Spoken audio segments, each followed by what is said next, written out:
As I'm sure you're aware by now, and if you're not, it is my displeasure to tell you that Charlie Kirk's killer was caught, and it was Tyler Robson, who was a 22-year-old. And the reason that I was waiting so long to make this video is because I was wondering if there was going to be a release of why'd you do it? Is there a manifesto that's coming out? And perhaps there will be.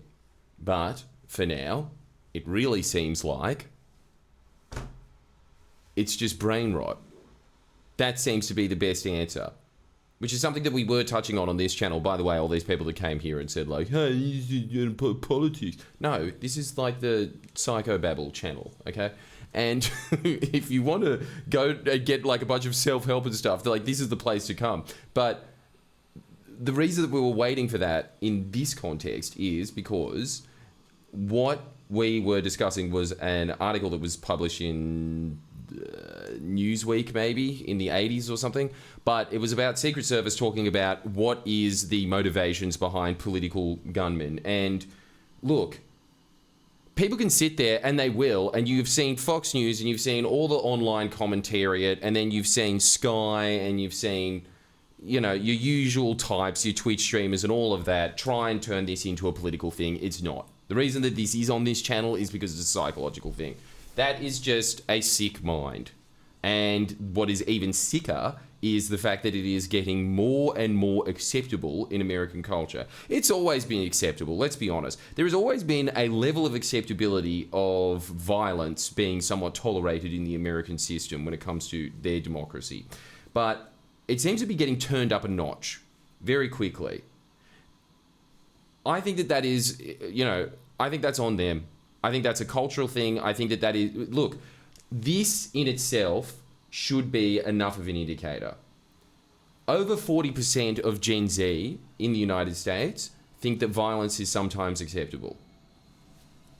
I mean, you want that kind of democracy, you can have it. But that is a really startling, very scary fact. And I think that this actually bleeds over into everybody else looking at the United States and thinking, yeah, that's how it's supposed to behave. Because I've got so many people that keep coming into my comments and trying to justify Charlie Kirk's death. They always do the same pattern. We were discussing it before in another video. It's pretty much just the same thing of I'm not a racist, but it's I don't condone violence, but it's Charlie Kirk didn't deserve to die. However, here's 8 paragraphs of me justifying why he should have died. But I said that he doesn't deserve to die, so you can't get me on that. Ooh, what a logic boss you are. No, he didn't deserve to die. That's it. That is the response that any sane, rational person should have. And if you don't have that response, you are just going to get a worse and worse society. And I think it is because, look, man, this guy's getting glorified. This guy is getting glorified, or at the very least, he is finding homage in about 40% of Gen Z. You know? 40% of Gen Z look at that and think, oh yeah, there's a reason for that. And the thing is, he doesn't necessarily agree with your brain rot ideology that was put into your head by your specific Reddit bubble. It's like, honestly, I don't even want to make a claim on what his ideology is at this point. Not that it matters, because again, all of these people just put ideology over them rationalizing their sickness. I know this because I'm a political commentator that gets nutbags that contact me all the time, and they've all got their gripe on how they're going to bust open the vast corruption that is the government and take down the system. They've all got their little theories on how the system's all corrupt, and then you ask them for evidence, and every time it's absolutely nothing. It is just their sick, weird little head. And what is the common denominator with all of them? They're all loners. They are all loners, and it's even worse because now they've got their little bubbles where they sit there and they fester in their own little bubbles. Always remember, one of the 4 presidents that has been assassinated in the United States, one of them was assassinated because a guy didn't want to, like, he thought that he earned a position on their cabinet. And then, obviously, the president at the time, I think it was Garland or something, I can't even remember, it was one of those mediocre presidents.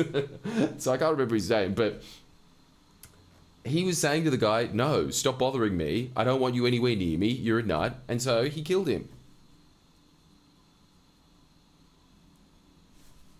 There is no the people that you glorify for this, trust me, the reason that they are doing it is not the little insane theory that you have in your head. They've come up with their own little theory.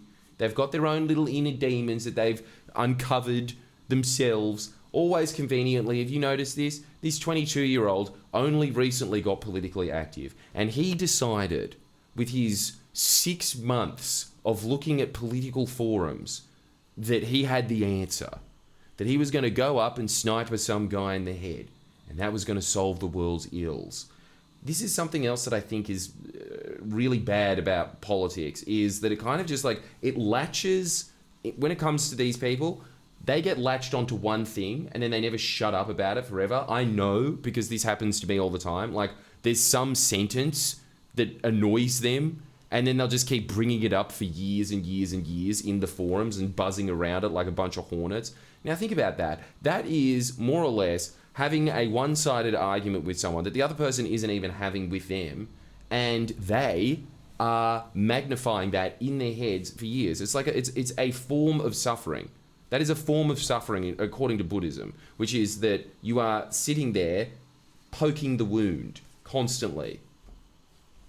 But there's no reason for it. Like, everybody, they were all going to jump towards it and say, oh, it's because, you know, America's got declining, I don't know, wealth inequality or something. But look at them every time. They're always from some middle-class family.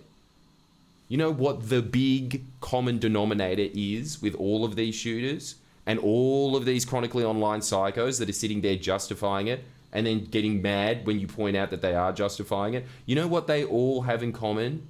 Too much time. Too much time. Very good living circumstances, usually. Like, amazingly good living circumstances. Honestly, to think that you are at this stage in the United States where you need to start bringing out vigilante justice onto the streets, how entitled of a worldview is that? Seriously. It's like, yeah, America has its problems. It doesn't have the same problems as Afghanistan, does it? It's not in the same basket. And yet, in their heads, they think it is, with, as we can see, usually 6 months of political education, which is nothing but bile from forums. It's a sickness. It's a sickness, and it has nothing to do with political ideology. This is just a convenient excuse put over the top of people that are ill. And I think that the way that you can really disseminate any of that is, it really just comes down to this. Is political violence tolerable in a democracy or not? If you think that it is, if you've got any justification for it afterwards, if you think, I'm just going to sit there and say, no, I don't think it's justified, but then I'm just going to write 8 paragraphs afterwards, you're justifying it, and you do think that. And the thing is, you can point to other countries, which is another thing that they do all the time, and say, oh, you know, in Gaza or in Yemen or in the Congo, X happened. And it's like, yeah, but those places are Gaza. They're Yemen. They're the Congo. The United States is supposed to be the paragon shining light of what a democratic, free Western society looks like. Like, if you're saying that it's no different to these places, that's really damning on the United States. Really, really damning. This is all to say, I think that this is all coming from the fact that, no, actually America's problem is that there's just too many well-off kids that have endless amounts of time to spend on the internet, and they're not very smart, and they're not very educated, and they think they're educated. And what we know from political assassins that are going back 200 years, they convince themselves in their head that they're much more important to the main story than they are. And when they aren't, they sit there and they fester themselves. Again, this guy fits the profile. Quiet guy that's endlessly into video games. And then he just goes out and does this. It's the same type of person. It is a sick, chronically online person. There's a few things that need to happen here. First off, what we were talking about in the previous video, you've got to count your wins every day so that you don't end up like this, because these people usually feel like they've been wronged by society somehow, and they'll come up with any justification that they want in their heads. There's that. There's also the fact that you just have to understand, the more time that you spend on time, the sicker and more insane you become. It's almost as if it's like, you know when you put dolphins in a tank at SeaWorld and the echoes of their own voice start bouncing against the tank and make them slowly go mad. I think that that's what Reddit does. I think that's what all these forum-y things do. It is just an echo chamber.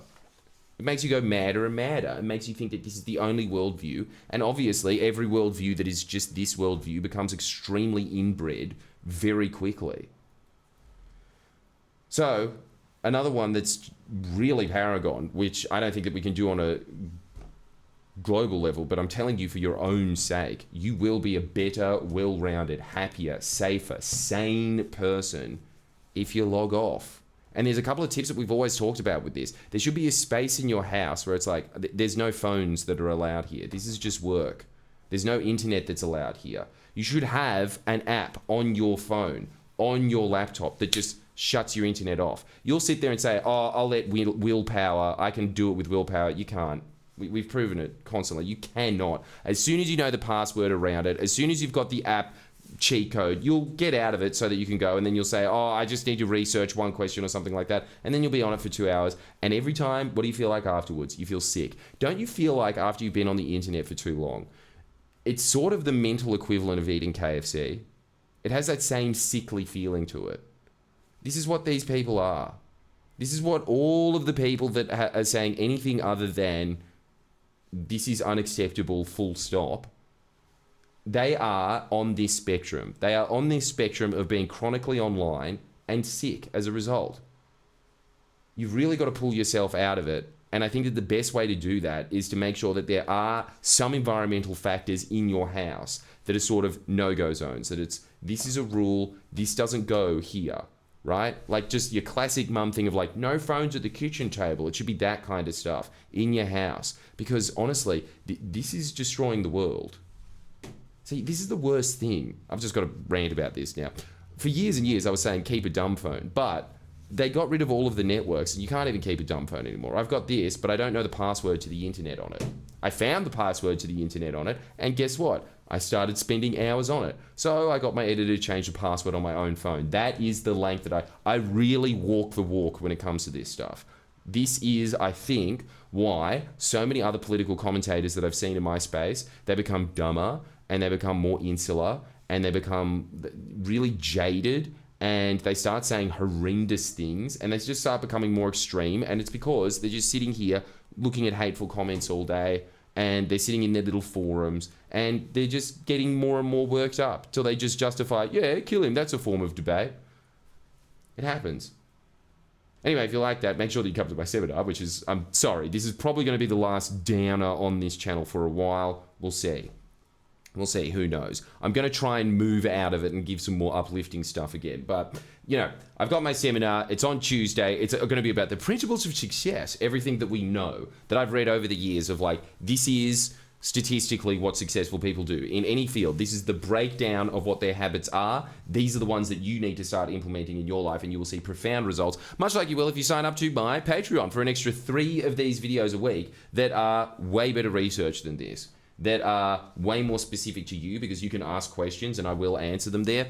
And guys, it's $2. It's $2. And as we are seeing over and over, look, I'm not going to try and tie it into that. It's not. But like, I'm telling you though, there's really 2 options in life. You either work on your mental fitness or you become these slouch Swiss cheese brains.